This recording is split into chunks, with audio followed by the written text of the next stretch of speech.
The Beach House was recently released on Shudder, and it is about a young couple that goes to the boyfriend's dad's beach house.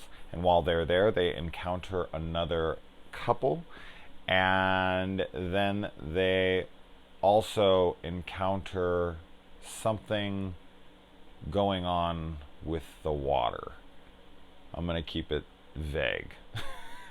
Now, this is a film that's on IMDb as a drama thriller, I want to say.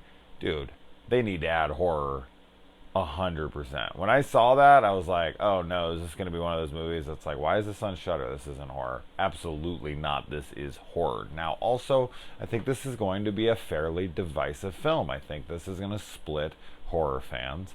But that usually is good for me because when that happens, typically I'm on the side of favoring that split film, and this is no different. I was a big fan of this film, though I will understand why people have their issues with it.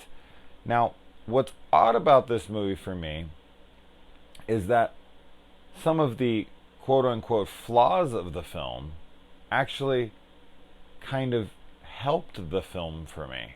Now, what do I mean by that? I mean that this film sets up a lot in it. There's a lot of things that are left unexplored. But I almost feel, and I'm sure people will feel that this is just lazy writing or, abandoned plot threads or whatever. I took it more as misdirections. I took it more as subversions of expectations. I took it more as sleight of hand. Like, oh, you think this is going on? Well, you're wrong.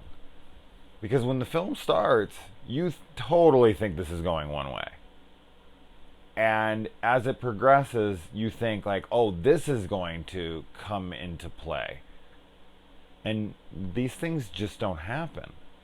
Now, I know there's screenwriters, lots of them. I know plenty, and I've studied screenwriting myself. And they always say that don't introduce something into a script or a movie that you're not going to explore or use later.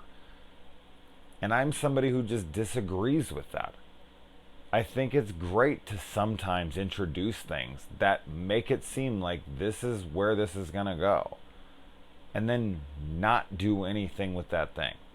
Like, never bring it up again. I know a lot of people get down on that kind of stuff in movies. Like, oh, they just forgot about it. It's abandoned plot threads, this and that. I get it. And I totally understand that this will happen here. And maybe people will say that, that not enough happens here. But this is one of those less is more kind of movies for me. Where there's a great atmosphere created in here. There's a scene at the shoreline of this beach where there's this like stationary, long, patient shot. And it's just so fucking eerie. There's something about it that really got to me. And I was genuinely just like, I don't know, uncomfortable with the moment. Because of how it's presented, because of how it's done, because it has that patience, because it can linger, because the director has the confidence for those kinds of shots. Just kind of takes its time. It also doesn't try to be overboard with anything.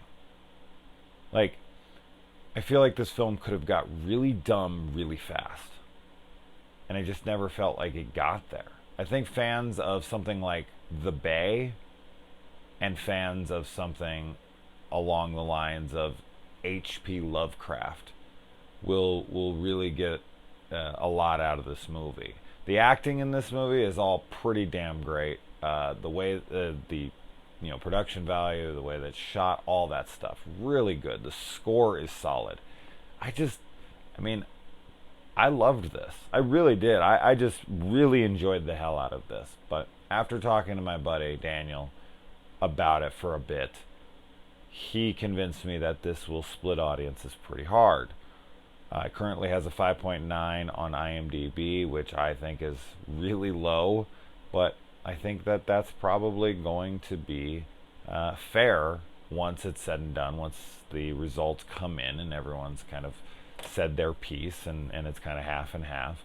But so far, that said, so far, of all the people I know, whether it's Robbie or Daniel or a guy who just actually just messaged me about it about an hour after I watched it, every one of them was like, dude, I really enjoyed it or I loved it. So far, that's not holding up. I haven't heard anybody hate it yet, but it's coming, and I know it's coming.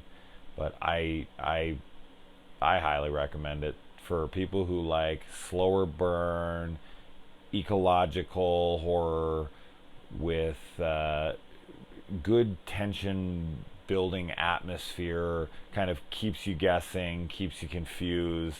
And even the ending, I think the ending will just kind of be ho hum for people. But I just thought it closed really well, because I really just didn't know where this movie was going, and this is something I would absolutely love to watch a second time and really analyze what's all being put on screen here, because I think there is a little bit more going on than meets the eye. I think that people will find this to be extremely simplistic, and I think that that's a disservice. From what I could tell in the first viewing, I feel like there's a lot more going on in the subtext. And this bug is gonna fucking piss me off. But yeah, I'll be curious what you guys think. But it's on Shudder. It just was released today or yesterday, very very recently, and I look forward to seeing if I'm right. I hope I'm not. I hope everyone loves it or really enjoys it, but I really doubt that's gonna happen. So let me know what you think. Adios.